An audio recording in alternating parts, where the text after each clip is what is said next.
What am I saying again? This is MPW. MPW. The podcast. With your host, Xylo Aria. Cool. A podcast about music production for the everyday musician, where we learn from experienced studio engineers and each other. Hello, everyone, and welcome to this episode of the MPW podcast. I'm your host, Xylo Aria, and today we are talking to the lovely Poppy Kavanaugh. So Poppy is an Emmy-nominated music editor and composer, and she's worked on projects such as HBO's Leaving Neverland and with artists such as the Rolling Stones, Ian Brown and Van Morrison, and so many more. So great to have you with us today, Poppy. How are you doing? Thank you. Yeah, no, I'm good. How are you? Yeah, very good. Very good. Thank you. So you've chosen quite a late time slot on a Sunday night. Yes. Well, I was working, so I've actually just kind of wound down. And, just going from there, just getting ready for my week ahead, really. Fair enough. Is the weekend work a normal thing for you, or just sometimes? Yeah, if I'm in the middle of a project, I like to, at least on a Sunday evening, just kind of get my head back in the game and just get organized for the week ahead. So yeah. It's more a silly habit I've developed for myself than part of the actual job role. So yeah. I mean, with these things, I guess everyone does them differently, and you got to find what works for you. And if that's what works for you, then that's great. Yeah, I kind of I get more awake in the evening as well. So I can sometimes go into a early morning hole where I've been working for a silly amount of hours and then start a whole day again. So yeah. Awesome. All right. Well, today we are talking about music editing, which I would love to hear a few things from you about, because my knowledge is super limited. But before we get into that, I'd love to hear a bit more about your journey in music and how you got to doing what you're doing today. It's a bit of a whirlwind journey. Yeah. I've always been into music, so that's just one thing. And I'm from quite a musical family. My grandfather was a drummer, and my uncle was a bassist in an 80s band, and then my dad in the 90s ran a music bar in London. And a lot of bands came from that, like the Libertines, and it was like early days for Ash, bands like that. And so I've always been around music and always been in bands. I'm kind of a rhythm section, drums or bass, that kind of style. And so I've just done that ever since I can remember. And I tried to go to uni, but it wasn't really a right fit for me. So I then kind of dropped out, moved back to London and got into DJing. And DJing was kind of my full-time thing for a while. And I was doing some bass and drum sessions just for like local bands around the kind of London music scene. And then eventually I bumped into a guy that played at my dad's old bar when I was about 23 or something. And he asked if I wanted to come and watch him record at Abbey Road. And I was like, wow, yeah, that sounds amazing. Yeah. All that kind of stuff. Went there, met a composer called Ilan Eshkeri and his kind of right-hand man, Steve McLaughlin. And for whatever reason, I don't know what happened that day, but they were doing a film, which I cannot remember for the life of me what the film was now. But I just kind of got really curious about it and basically hounded them until I was able to come and sit in on their sessions. And then they eventually hired me as a kind of composer assistant, studio assistant. And then this is really long.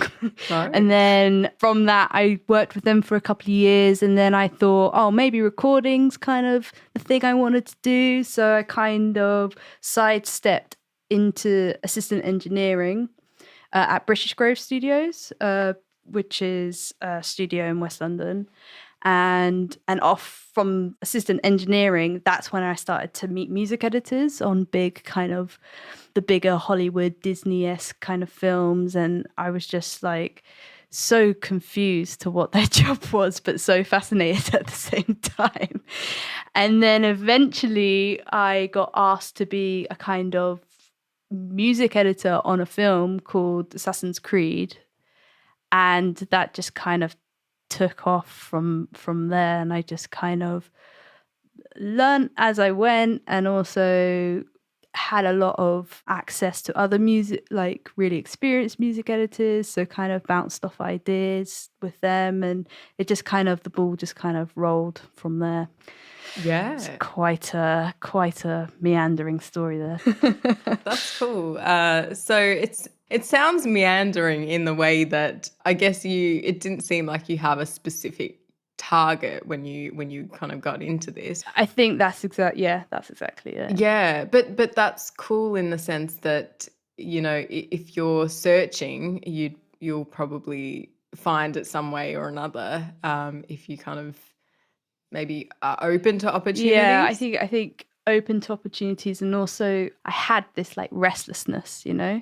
It was like I'm really enjoying and learning loads of what I'm experiencing, but it's just not quite clicking for me, and it did take a couple of trial and errors, or just, well, never trial and errors, just great experiences for me to then it finally click into place and be like, oh, okay, I understand, I get this now, and this is the kind of thing that I'm kind of enjoying and wanting to do.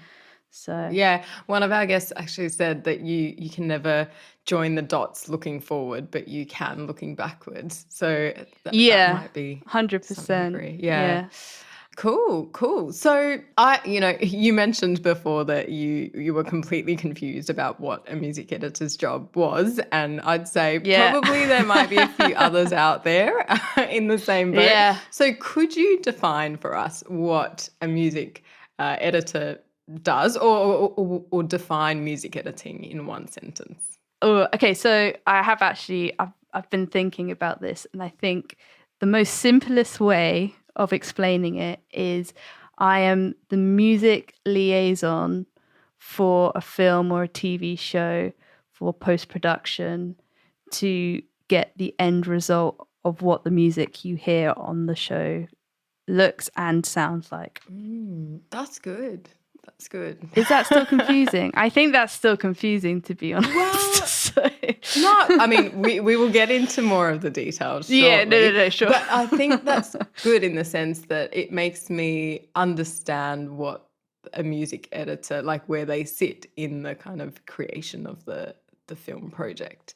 So, it'll be interesting to hear, or how you would talk about the process of music editing from, when you first get approached to what the end product looks like. Okay, so process basically from the beginning. In my experience, I've normally been recommended for a project, or at very early stages in the pre-production of making the project, and I will go through an interview process, and a lot of the time I get given a script to read.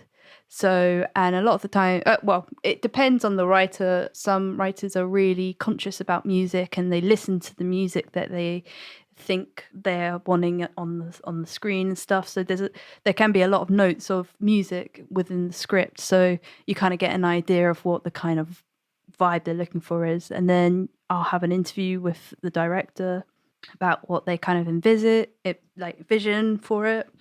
And then hopefully I get the job.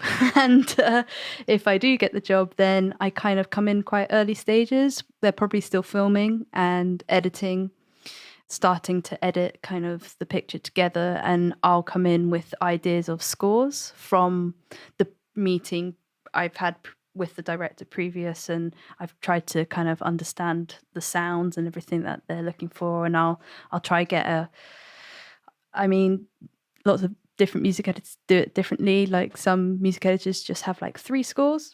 I actually like to have quite a wide range of scores. So I'll have about 5 scores to pick from, and I'll create a kind of sound world to picture. So find tracks that I think are the right kind of pace, momentum, emotionally doing the right things for the picture, hitting the right beats of what the viewer needs to look out for.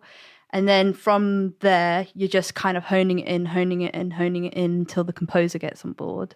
And then when the composer gets on board, then you're kind of within this ongoing process of feeding original music through, replacing the temporary music with the original music, having meetings every week. A lot of the time I kind of sit in on the meetings and communicate to the composer in a musicality terms, like you need this section to be more staccato in the strings or make it more like legato, and all this kind of way, because sometimes directors say, well, I want that orange, it needs to sound orange, and because I've been on the process earlier, I know orange means he wants a drum over that. Do you know what I mean? Like you just I learn the kind of language of the director, and I can kind of change it into musical language to help the composer be on the same wavelength. So then I just kind of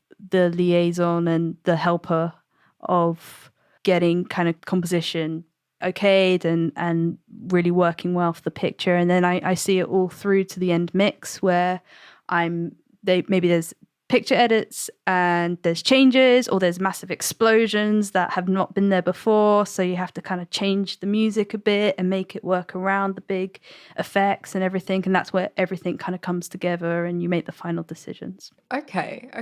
Quite a process. Yes, it definitely sounds like it. Yeah. So, I mean, a few things you mentioned there. So you talked about the interview process. I'm curious to know what's involved in that. Like, because I guess you're not composing everything. So like, is there something you need to show them at this stage, or do you have to? No, I think at that stage they're just feeling me out. They're trying to figure out, am I a good fit to communicate with the main creative team of that? Am I either like approachable, or do I have professional, or they're just feeling me out and trying to figure out if I'm a good fit within the team, because you do work really closely. So yeah, I think there's that whole element to it, and also they sometimes sometimes people don't know what a music editor does, so they're like, okay, so what can you bring to this project? Like what are the skills you have that can help us get to our end goal, right? Essentially. Yeah. Okay. Hi, my name is Amelia. I'm from Russia, and this episode is brought to you by DistroKid. Did you know that using DistroKid's promo card feature, you can create easy, customizable graphics to promote your Spotify release? You can upload a personalized design to appear with your music that you've released through DistroKid on Spotify. This is also a great way to promote your release and drive increased shares, streams, and saves of your music. This is a free feature for all DistroKid members. Take advantage of this awesome function and so many more by using our DistroKid discount link, distrokid.com/VIP/MPW. And you mentioned as well, you like to provide a number of scores to the director. Is that like full scores for the film? You'll create a few different ones, or what did you mean? Yeah, I mean it's all scores from previous films. So I'm finding films that are maybe of the same kind of genre or language, and I'm listening, and then from the meetings I have with directors, they're like, I really want a big orchestral score. So like I look at all the kind of big orchestral Hans Zimmer scores, or I'm looking for something quite niche and electronic. So Trent Reznor is always a kind of go-to with that, and it's just what the kind of language is that I'm kind of looking for. Okay. So bringing a few sort of ideas to the table. Yeah. Okay. Yeah. For like a starting point. Yeah. Okay. Awesome. And you mentioned as well, like sometimes the director might say, I want it to sound orange. Is that something that's that you feel like you often know what they're talking about straight away, or is it sometimes you're also confused and then sort of trying to work it out? Yeah, I mean, I would lie if I'd be like, yeah, I know exactly what orange means. Like, no idea. So a lot of the time it's just like, okay, they've said this really random thing. So let's just like play, like have a meeting with them, play with some sounds and see. Like, it's even just sometimes like body language, like they could just like sit forward and you're like, oh, well, that's that they're engaging with that. Like, oh, that's interesting. Like, what other stuff sounds kind of similar to that you're having that kind of like immediate reaction to. So, yeah, trial and error. That's great. That's great. Yeah. Yeah, no, that's really interesting. So it sounds like there's a lot of kind of comprehension that you need to be good at, comprehending what they're saying and kind of working it Yeah, out. a lot of kind of reading people doesn't quite seem like the right thing to say, but it's along those kind of lines. I think it's empathy. It's like having empathy for or trying to understand what their mindset is and having an open mind to be like, well, let's just see what happens, kind of let's search for it and see what happens, kind of thing. Yeah. Cool. And you kind of touched on this a little bit, but I think it still might be a bit unclear to some people. But how would you say your role is different from what the film composer does? Because some people might think of them as a similar thing. Oh yeah, I mean, I think my job's, well, a composer composes music from scratch. Essentially, they compose an original piece of music. I think my role is more like facilitate. I facilitate what the composer and what the director needs to kind of get to their end result, individually and together sometimes. So it's more technical what I do, and it's not creating, like I don't create music. That's just, I create music in my own time, but I don't create music on a music editing job. Yeah. Okay, cool. So I guess you're sort of the liaison between the creator and the director, which is kind of how you defined your job. So so that makes sense. We circled round, yeah. I think so. Yeah. No, that's cool. And I guess one thing you mentioned about empathy and that being an important part of your job, what would you say are the most essential skills, maybe on top of that, in what you do as a music editor? Well, it kind of splits into two. There's the technical side, so understanding 5.1 surround sound, understanding Pro Tools, understanding how the mixing, what the process is for the composer, because they have a whole process within themselves. They have to write it, then they have to record it. If it's an orchestral recording, they have to then mix it. Once they've mixed it, they have to stem it out. And then at that point, that's when they hand it over to someone like me.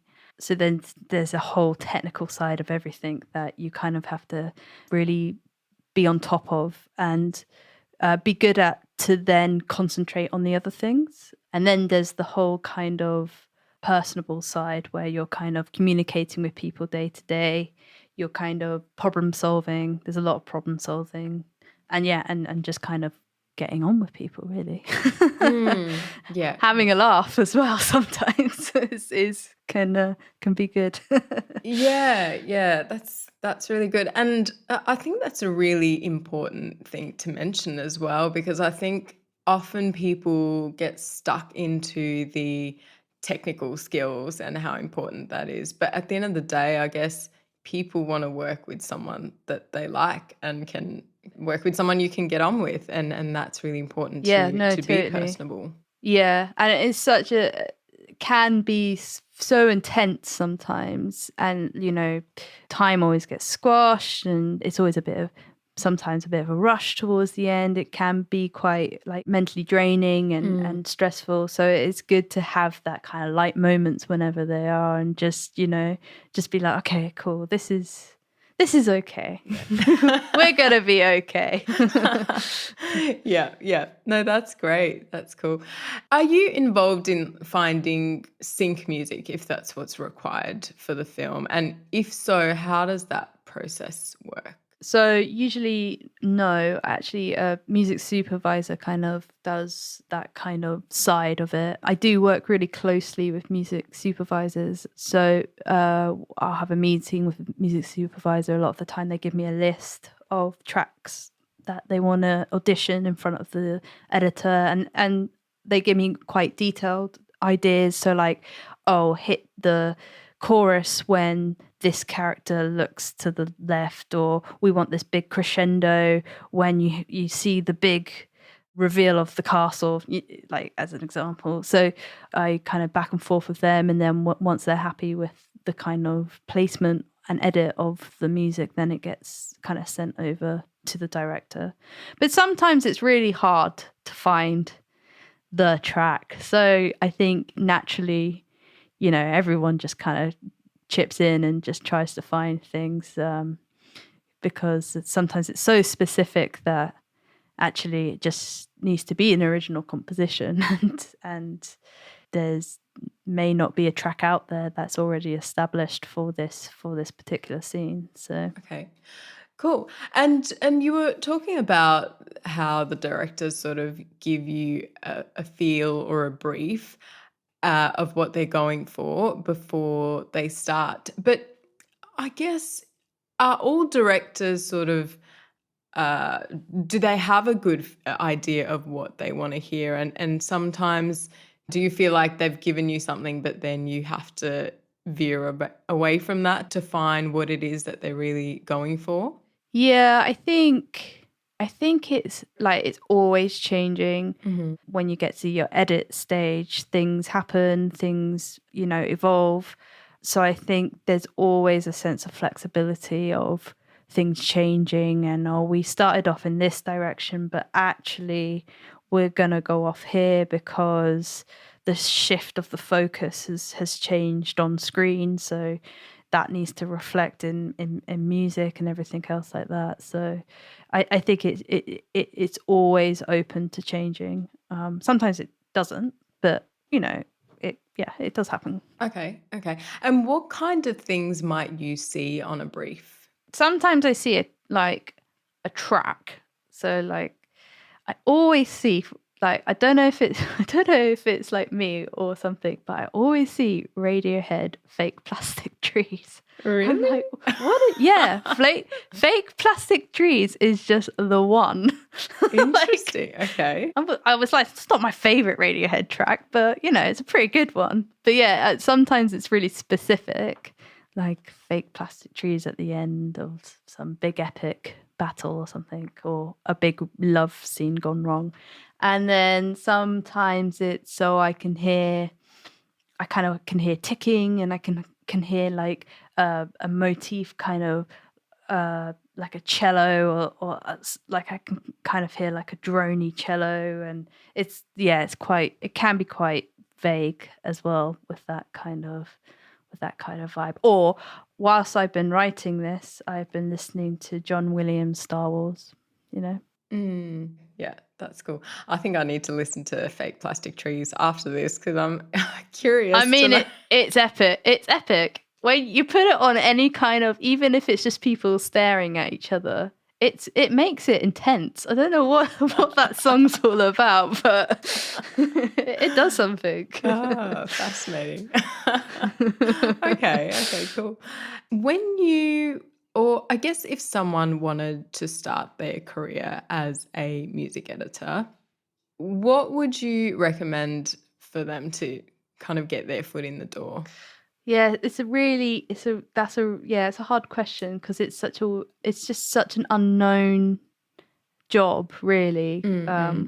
I think you can get into music editing in two ways. You can be either on a more compositional side, where you kind of musicians and do the whole assistant engineering in the bigger studios where you've got a lot of film projects coming through, or the other side where it's post-production, post-audio mixing, how dubbing houses, so Goldcrest and Boom and all the kind of post houses in Soho and even in Pinewood and all that, and then you can kind of get a foot in with the audio side of mixing and then meet kind of people, music editors that way. So, or IMDb on your favorite films, find out who the music editor is.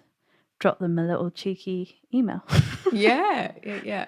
Why not? Yeah. Because you're saying, I guess, to contact the music editors. Would that be sort of who would be hiring you, or is that just to kind of? I think it's just to start meeting people. You know, Yeah. like it took me a while to really establish myself as a music editor. I got a big break on Assassin's Creed, but that didn't establish me as a music editor. It took me like 3 years after that to kind of get like regular work as a music editor, and I'm still building. I'm still building my kind of my reputation, my kind of profile. Yeah. So, and the way I did that was meeting people and meeting assistant editors and kind of up and coming directors and just kind of being part of the community and and just being hungry for like helping out. I did a lot of side editing for music editors that was just they were so overwhelmed, and I was like, well, I can definitely help, just, you know, whatever. So yeah, little things like that really go a long way, I think. Yeah. Okay, cool.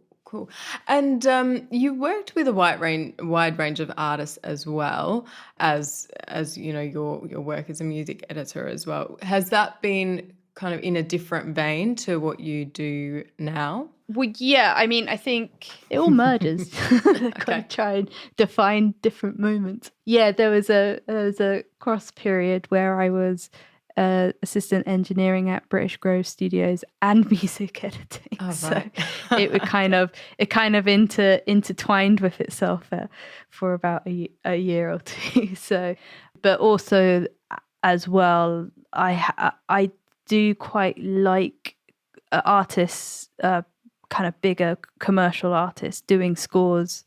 I've worked with the Chemical Brothers on a score and Katie Tunstall on a score. So I actually really like those processes because it's more them creating music and then me kind of finding the moments in the picture for that music. So that's really fun and creative for me. So that's, Cool. Yeah. Cool. All right. And what do you love most about what you do? I really love the kind of team effort of it all.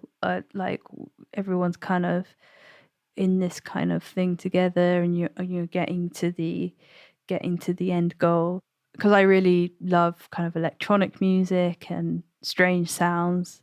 I do quite like pushing music till its absolute limit. See how much I can stretch it or how much I can kind of manipulate it to sound different, but it's the same. And I really like those kind of challenges when you're like, oh, how can we make this sound really messed up and weird? Like, that's when I'm in my element. I'm like, leave it with me, guys. I got this. This is my thing. Cool. Don't worry. You want it messed up? I can do that. Cool. Love it. No, that's great. And what would you say is the most challenging thing about your job? I'm always up for winning like composers over. Like I feel like sometimes they're a little bit like unsure, and they're like, who is this random person talking about music liaison? Like, what the? And I'm like, oh no, but I could be a best friend if you want to, because I can really help you. Like, so I actually, that can sometimes be a challenge. And it's not just composers, it's directors. They're like, music what? I've got a picture editor for that. Like, what? What is this role? So I think the challenging thing is establishing and getting people to kind of understand that you're there to help. Yeah, You're not there to just kind of trample on people.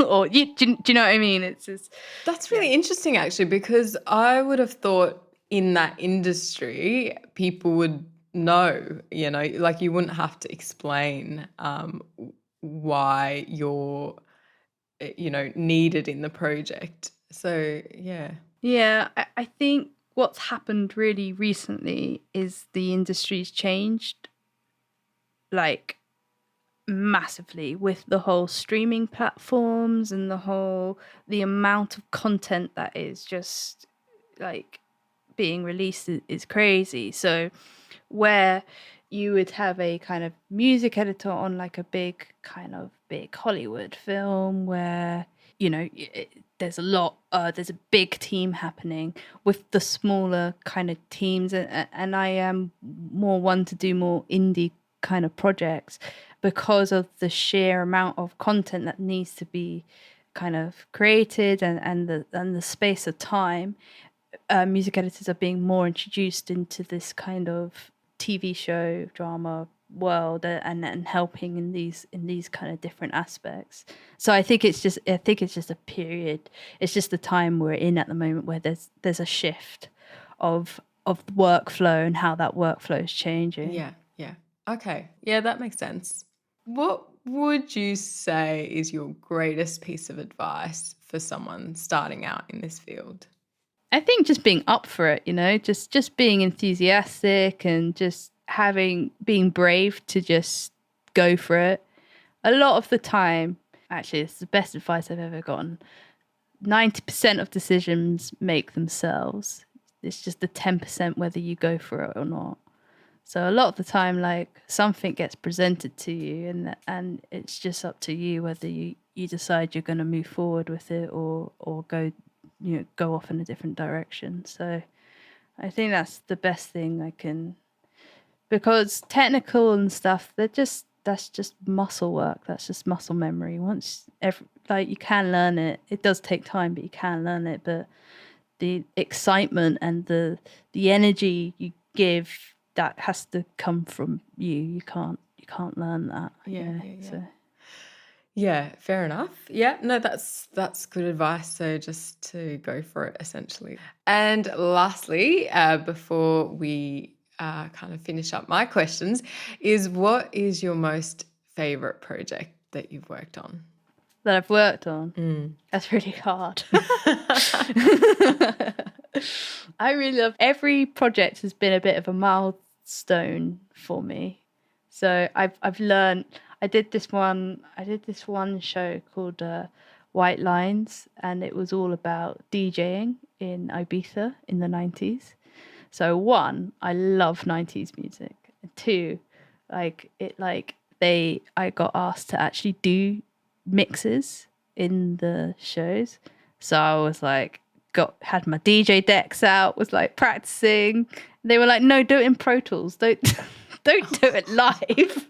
I was like, got it. I was like so ready to show my DJ skills off, and I was like, okay, I'll just beat match it in Pro Tools. That's fine.